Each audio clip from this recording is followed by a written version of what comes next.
Di pa maninindigan kaming tatlo na hiwalay na po talaga si Daniel Padilla at si Catherine Bernardo. Umami na po si Carla Estrada sa isa niyang kaibigan na wala na, tapos na. Christopher Min, nanindigang hiwalay na ang Katniel.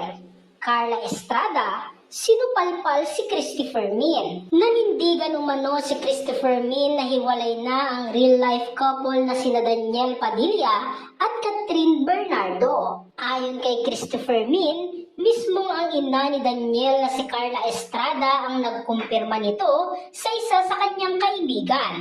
Anya, kami po, maninindigang kaming tatlo na hiwalay na po talaga sina Daniel Padilla at si Catherine Bernardo.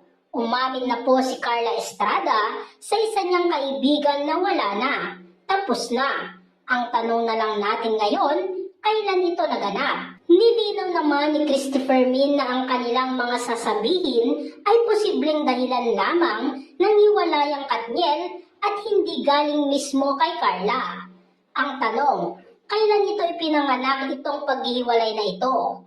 Ang sabi ng aking source, bilangin ninyo yung panahon na si Catherine ay ibang-iba na ang gayak. Nagpapakita na ng skin, nagpapasexy. So kung bibilangin natin yon, noon pa ay tapos na. Buwan na lang ang bibilangin natin. Gayunpaman, tulad ng marami, umaasa rin sina Christopher Min na magkakaayos pa rin ang dalawa. Anya pa, malay naman natin kung magpapahinga na sila ng ilang panahon at isang araw ay magigising sila na kailangan pa rin nila ang isa't isa. Pero sa ngayon, kailangan ninyo pong tanggapin na tapos na ang kanilang relasyon.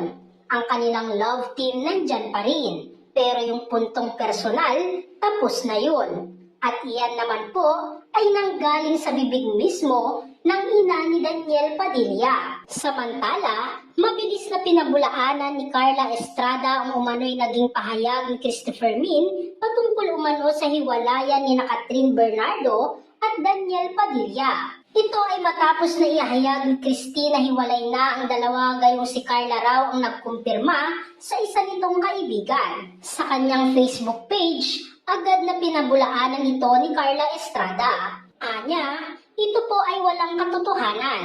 Kailanman ay hindi ko panghihimasukan o pangungunahan ang personal na buhay ng mga anak ko. Ani ni Carla sa kanyang post kung saan naibahagi ang artikulong naglalaman ng ulat ukol sa naging pahayag ni Christopher Min. Sa ngayon, wala pa rin pahayag sina Catherine at Daniel ukol sa issue kaya naman marami pa rin ang umaasang na nanatiling matatag ang relasyon ng Katniel.